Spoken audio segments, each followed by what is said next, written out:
यूँ तो साउथ में हर टेम्पल अपने आप में खास रहता है, लेकिन जिस पवित्र धाम की यात्रा पर आज हम निकल रहे हैं, वो एकमात्र ऐसा टेम्पल है जहाँ आपको दो महाशक्तियों का मिलन एक साथ मिलेगा। सोचिए, भारत के 12 ज्योतिर्लिंगों में से एक पवित्र ज्योतिर्लिंग और 51 शक्तिपीठों में से एक शक्तिपीठ। ये दोनों दुर्लभ चीजें इस मंदिर को सबसे अलग और खास बनाती हैं। ये है आपका श्रीशैलम मल्लिकार्जुन ज्योतिर्लिंग, जिसे श्रद्धा से साउथ का कैलाश भी कहा जाता है। ये दिव्य मंदिर घने जंगलों के बीच एक ऊंचे पर्वत पर बसा हुआ है। इसकी एक और अनोखी बात यह है कि ये दक्षिण भारत का ऐसा टेम्पल है जहाँ भगवान कार्तिकेय की विशेष पूजा होती है। इन्हीं यूनिक चीज़ों की वजह से ये टेम्पल पूरे भारत में इतना फेमस है। यहाँ आपको कृष्णा नदी पर बना श्रीशैलम डैम मिलता है, जो यहाँ के लोगों की लाइफलाइन है। तो चलिए ले चलते हैं आपको इस भक्ति और आस्था से भरी यात्रा पर।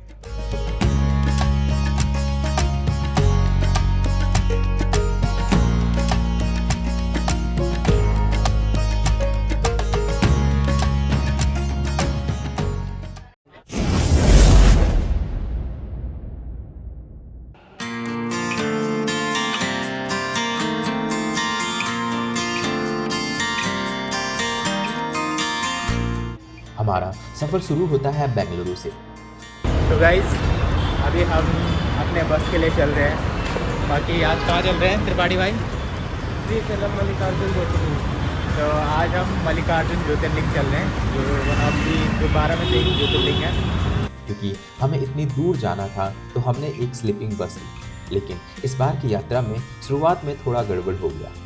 दोस्तों यहाँ थोड़ा हमारी बसेस वगैरह में चेंज हो गया है। तो जो बस हमने बुक कर रखी थी वो आपकी उसमें कुछ प्रॉब्लम आ गई, तो वो कैंसिल हो गई। तो उन्होंने वो सारे पैसेंजर वगैरह इधर दूसरी बसेस में शिफ्ट कर दिए। तो अब हमें ये वाली बस मिल रखी है और इसमें सीट आगे पीछे हो रखी है। तो हमें एक नीचे वाली सीट दे रखी है, ये देखिए ये वाली सीट, ठीक है। तो ये वाली सीट दे रखी है, तो अब इसी में रहते हैं, इसी में करते हैं फिर। चलो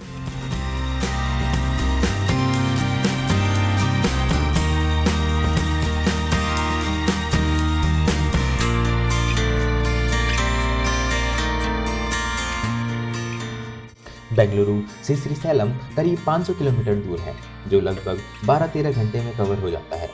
इस बार हम आंध्र प्रदेश जाने वाले हैं। ये वही स्टेट है जो 2014 में दो भागों में टूटा था, एक आंध्र प्रदेश और दूसरा तेलंगाना। फिलहाल दोनों की राजधानी हैदराबाद है, लेकिन फ्यूचर में आंध्र प्रदेश की राजधानी अमरावती हो जाएगी और तेलंगाना की हैदराबाद ही रहेगी।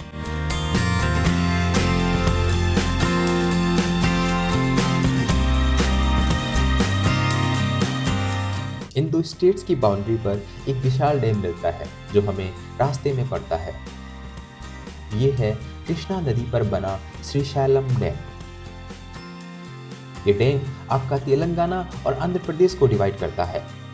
इस डैम की वजह से आसपास के इलाके की एग्रीकल्चर, पावर सप्लाई और वाटर मैनेजमेंट काफ़ी हद तक डिपेंडेंट हो गई है। इसलिए श्रीशैलम डैम को साउथ इंडिया की लाइफलाइन प्रोजेक्ट में गिना जाता है।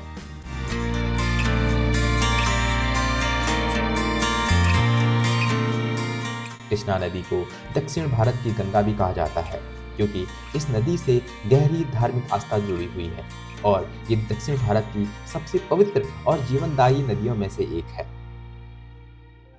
रास्ते में हमें 3800 स्क्वायर किलोमीटर में फैला हुआ एक विशाल टाइगर रिजर्व मिलता है, जो नल्लामला की पहाड़ियों में फैला इंडिया का सबसे लार्जेस्ट टाइगर रिजर्व है।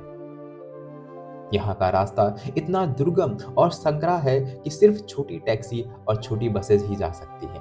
इसलिए हमें भी आगे का सफर टैक्सी में करना पड़ रहा है, जहाँ हर मोड़ पर प्रकृति अपने पूरी शान के साथ नजर आती है। क्योंकि ये एक रिजर्व फॉरेस्ट है, यहाँ रात में बहुत सारे जंगली जानवर मिलते हैं, जिसकी वजह से शाम 6 बजे से लेके सुबह 6 बजे तक गाड़ियों का आना जाना अलाउड नहीं होता है। इसलिए अगर आपका यहाँ आने का कोई भी प्लान बनता है तो उसे इस तरह शेड्यूल करें कि आप रिजर्व एरिया के गेट पर सुबह 6 बजे के बाद ही पहुंचे, ताकि आपको इंतजार न करना पड़े। यहाँ पे दोस्तों बस चेंज हो गई है और यहाँ पे अभी 2 घंटे का रास्ता है बाकी, तो हमें इन टैक्सी वगैरह में जाना पड़ेगा यहाँ से।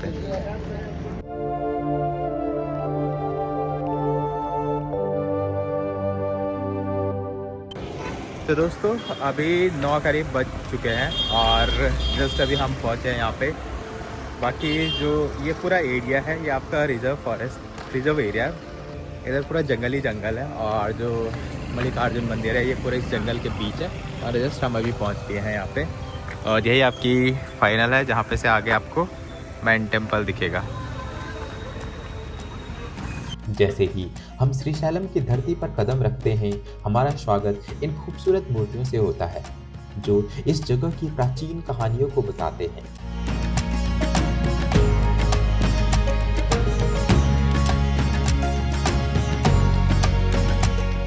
यहाँ हर भक्त अपने अंदर की भक्ति को निखारने और मंदिर की अलौकिक शक्तियों को महसूस करने आता है।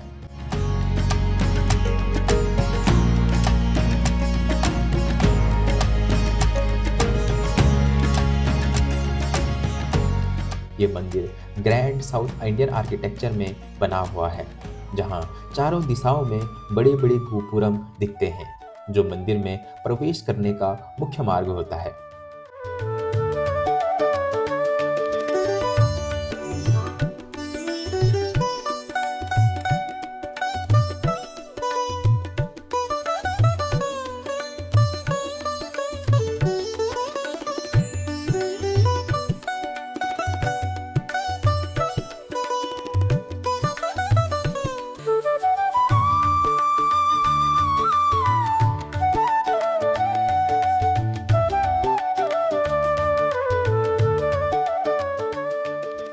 जैसे हर मंदिर के पीछे एक माइथोलॉजिकल स्टोरी रहती है, तो इसके पीछे भी एक खूबसूरत स्टोरी है।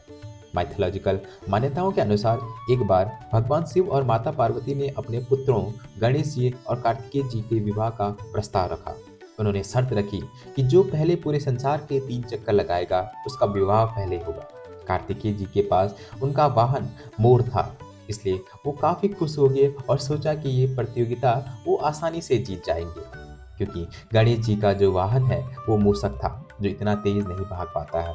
कार्तिकेय जी तुरंत सरकार की परिक्रमा के लिए निकल पड़े। वहीं गणेश जी ने अपनी बुद्धि का उपयोग किया और समझा कि उनके लिए उनके माता पिता ही पूरे संसार है, इसलिए उन्होंने बड़ी श्रद्धा से भगवान शिव और माता पार्वती के 3 चक्कर लगा लिए। जब काफी देर बाद कार्तिकेय जी वापस आए तो ये देखकर चौंक गए कि गणेश जी जीत चुके हैं।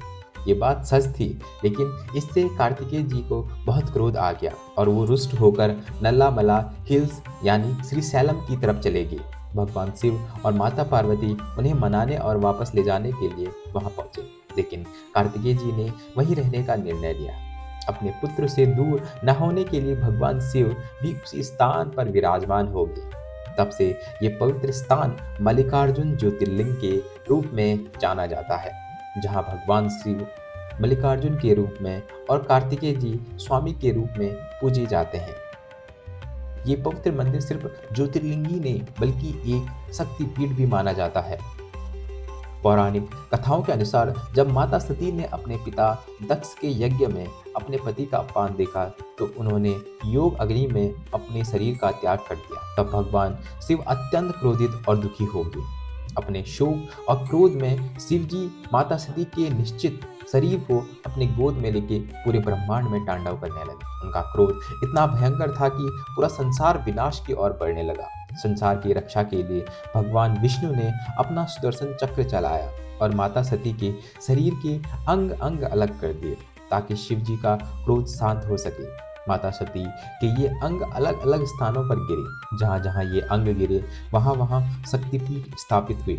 मान्यता है कि यहाँ माता सती का अपर लिप का पार्ट गिरा था, इसलिए इस स्थान को शक्तिपीठ के रूप में पूजा जाता है। इसी कारण ये स्थल शिव और शक्ति के मिलन का अद्भुत रूप दर्शाता है, जहाँ मल्लिकार्जुन ज्योतिर्लिंग और बारंबा शक्तिपीठ एक ही जगह स्थित हैं। दोस्तों अभी हम हैं श्रीशैलम मल्लिकार्जुन ज्योतिर्लिंग में, जो एक ज्योतिर्लिंग भी है, 12 ज्योतिर्लिंग में से एक ज्योतिर्लिंग यहाँ है और जो एक शक्तिपीठ भी है। तो ऐसा माना जाता है कि जिसकी शादी वगैरह अगर नहीं हो पा रही है तो यहाँ आके वो शादी वगैरह कर सकते हैं, क्योंकि तो और ये काफ़ी अच्छा माना जाता है इधर। चलिए, तो दोस्तों यहाँ पे आपको मेरे पीछे जो दिख रहा है ये आपका क्लॉक रूम वगैरह है। तो आपको सामान फ़ोन वगैरह सारा यहीं रखना है, आपके फ़ोन वगैरह कुछ भी अलाउड नहीं है मंदिर के अंदर। तो मैं आपको बाहर का व्यू सारा दिखाता हूँ और फ़ोन वगैरह रख के तो हम फिर मंदिर के दर्शन करते हैं, फिर आपको सारी चीज़ें फिर बताते हैं। चलिए,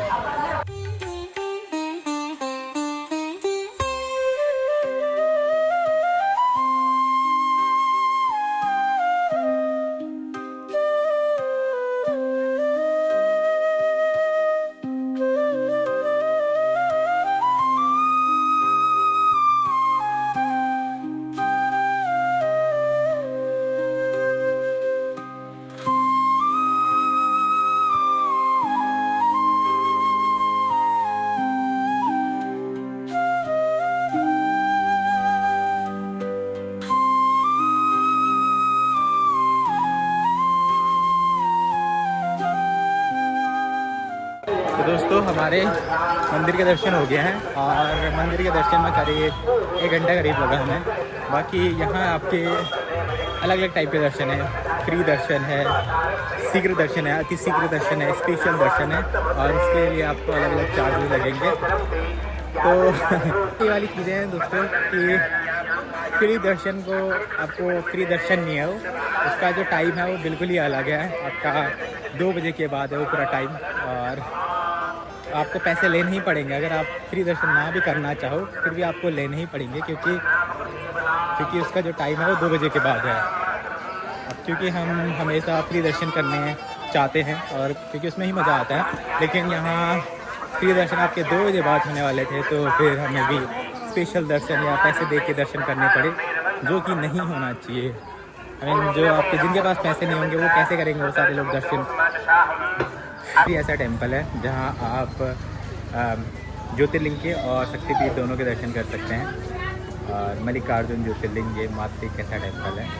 बाकी अंदर से भगवान की मूर्ति है, बाकी सती माता का मूर्ति है, ये सारी चीज़ें। बाकी यहाँ आपको ये प्रसाद वगैरह भी मिलता है, तो ये प्रसाद आप ले सकते हो। 80 रुपये करीब का है प्रसाद और अच्छा व्यवस्था है प्रसाद लेने के लिए।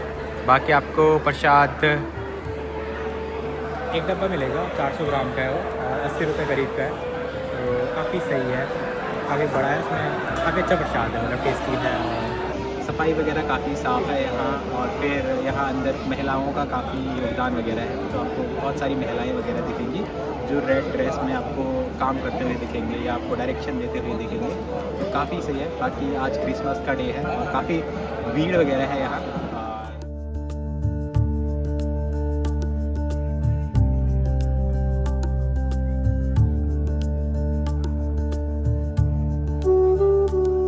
साउथ इंडिया में आप हर जगह महिलाओं का एक्टिव रोल देखेंगे, चाहे वो मंदिरों में सेवा करती हुई हो, होटल्स में काम करती हुई हो या फिर बसेस चलाती हुई। हर जगह महिलाएं जिम्मेदारी के साथ अपनी उपस्थिति दर्ज करती नजर आती हैं।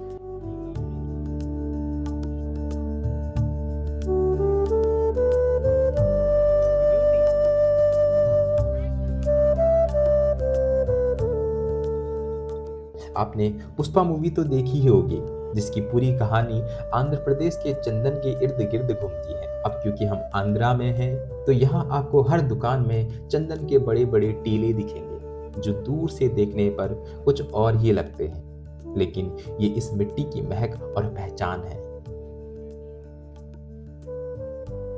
इस वीडियो को दोस्तों अब यहीं पे एंड करते हैं और आई होप आपको ये वीडियो काफ़ी इंफॉर्मेटिव लगी होगी, काफ़ी अच्छी लगी होगी। तो दोस्तों please do like, share and subscribe and bye bye guys. ये यात्रा सिर्फ एक जगह तक पहुंचने का सफर नहीं, बल्कि ये आत्मा तक पहुंचने का अनुभव है।